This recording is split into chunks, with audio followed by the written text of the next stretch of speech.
От няколко дни отново скандала с логото, туристическото лого на България набира скорост. В социалните мрежи се появиха едни сравнения с логото на Киргизстан, за което били дадени 543 евро, а критиката по адрес на България и на инициаторите на нашето ново лого е, че нашето струва, ще обясним дали е точно така, 1 400 000.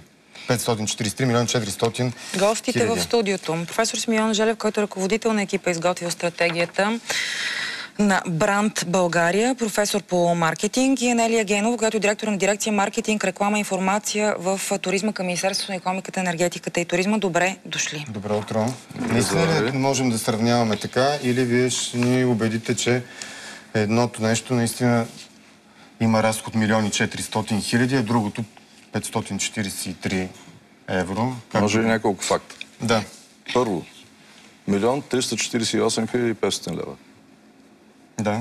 Закръглянето на 1 400 е много съществено. Добре, 1 348 за мен 51 500 лева са съществено нещо. Добре, ако искате 1 300 000 да го наричаме. Второ, логото на Киргизстан е публикувано, доколкото си спомням, някъде към последната част на септември. Тоест след излизането на... Ние започваме да работим, в това число и по това лого, като концепция, месец и половина преди това. Кое кога е излязло?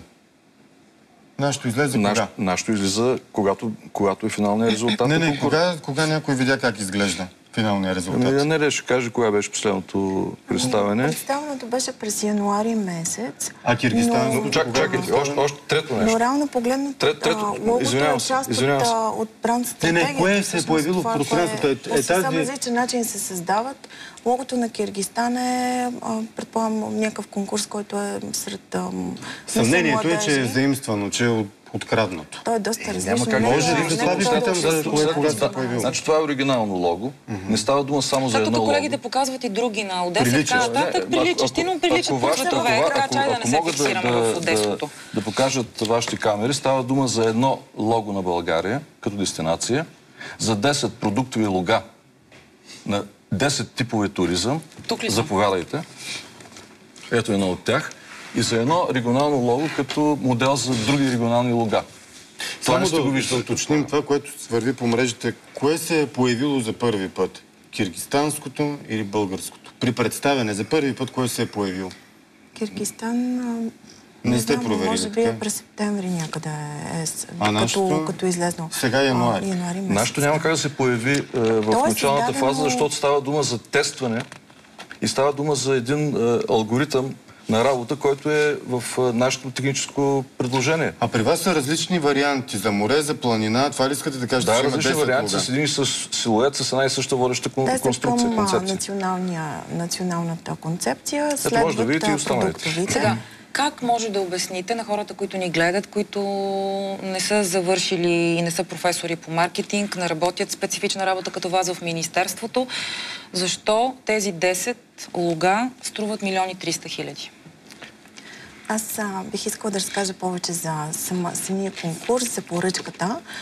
Тя беше в началото на миналата година и тя беше за всички рекламни агенции, дизайнерски студия можеха да участват. Беше абсолютно открита, включително и за чуждестранни участници. Имаше и на английски язик заданието, като тя включваше не само разработване на визуалната част, именно лога, ами цялостна система от стратегии, като включва 4 стратегии общо, които са на основа на много маркетингови проучвания. Проучвания, които се правят в други държави, включени са над 10 държави и включват включително проучвания на място с интервюта. Да кажем тези 1 400 000, това са хора, които прави се анкета и се раздава... Да, с въпросници, които да бъдат преведени на 10 езика и да бъдат направени на съответното място.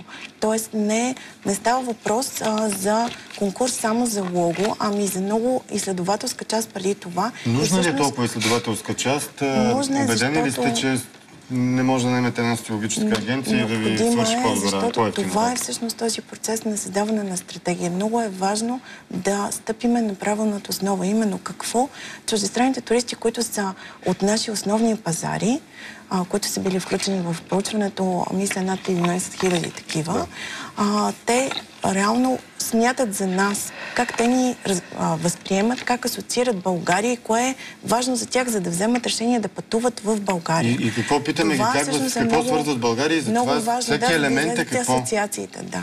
Това е част от проучванията. С роза ни свързват, примерно, така ли? Защото има роза не само с роза, това е което излезне, че розата, например, на чуждестранните пазари е на 8-о място, за българския пазар е най-важният символ.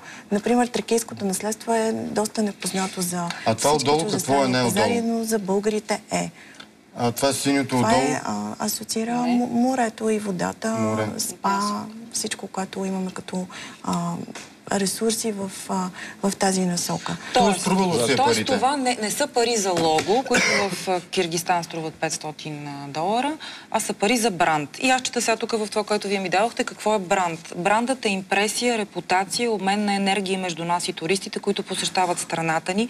Брандът не е това, което искаме да разберат туристите, е това, което те отнасят със себе си, защото той живее с емоционалната памет на всеки от нас. Той е жива система от емоции, образи, предложения, продукти и изживявания. Този текст също е част от този проект, който е финансиран. Или смисъл, обяснете ли? Може ли да обясня? Да, ето. Значи, представете си, че правим една нова телевизия.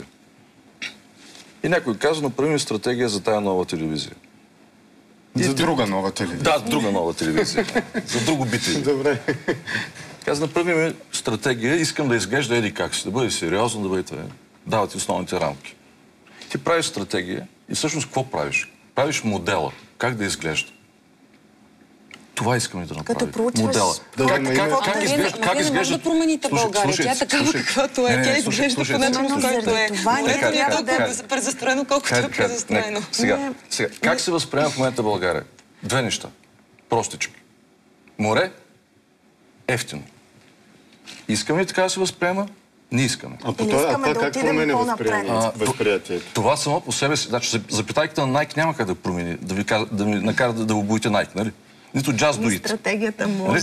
Но когато имате добри маратонки и с запитайката и с Just Do It, тогава е окей. И добри рекламни лица. Разбира се. Всичко това е там. Знаете кои хора рекламират? Всичко това е там. Значи, що се отнася до стратегията, ние имаме визията как да изглежда България като туристическа дестинация. Имаме мисията, този бранд какво ще прави, защо, как ще помогне. Как ще работи това? Ние имаме платформата, която е много важна. Между прочим, тя е тествана. Как се засича дали целесъобразно са изхарчени парите? Има едни пари, които са обществени пари. Те не са пари за някой да си прави нова или друга телевизия и да си решава от личния бюджет как да ги разпределя. Това са обществени пари. Следващ факт. И затова интересът към начина на тяхното разходване е по-особен. Аз се разбирам. 2 милиона и 600 хиляди прогнозна цена. Ние печелим с 1 милион 348 хиляди и 500. Най-ниската цена. Печелим с 5 точки. При цена 30% в формулата и 70% за техническото предложение. Това е най-ефтината оферта. Печелим с 5 точки интегрално пред втория. Мога ли да разкажа за конкурса? Конкурсът е на... Критериите са цена, качество, т.е. те заедно представляват изборът на комплексната оценка и се оценява освен на цената, която също има тежест, но тя е 30%, са се оценявали и всъщност като методика на разработване на стратегиите, как ще се случат проучванията, по какъв начин ще се разработят след това визуалните символи, има и музикален символ и съответно как ще се предложат насоки за по-нататъчна работа, т.е. как ще се прилага този продукт, който е бранд България. Това всичко влиза в проекта. Това всичкото влиза и всъщност това са едни стъпки, които всичките кандидати са представени. Мога да кажа, че всички участници бяха наистина на много добро ниво И какво променя според вас за следващото, или то няма да стане отведнъж, за следващото лято тези 1 348 хиляди ще дадат ли ефект? Стратегиите обикновено са в средносрочен и в дългосрочен план, което означава в период поне 7, 10, 15 години. Няма как да се засече подобен ресурс, обществен, финансов, няма да се засече Ще се засече, защото наистина последните данни и последните тенденции в света именно в аспекта на разработване на подобни стратегии показват, че в по-близък план се наблюдава, разбира се, увеличение на показателите, които са като брой туристи, като заетост на легловата база, но в по-средносрочен план наистина заложените индикатори са доста по-впечатляващи. Тук са заложени едни ръстове от 25%, които са в 5-годишен план. 25% ако се прилага по насоките на цялостната стратегия. Тук говорим за стратегия, която е повече от 200 страници и още 3 стратегии към нея, които са продукти. Кой трябва да прилага тази стратегия? Тя трябва да стигне до съзнанието и мисленето на всеки един хотелиер, например. Не само. На туроператорите, те чакат, те искат да я прилагат. Са други хора, които са на равнище на фронта. Ама те се срещат с туристите. Те казват, 11 срещи с тях са направени. 300 души са участвали в цялата тая работа.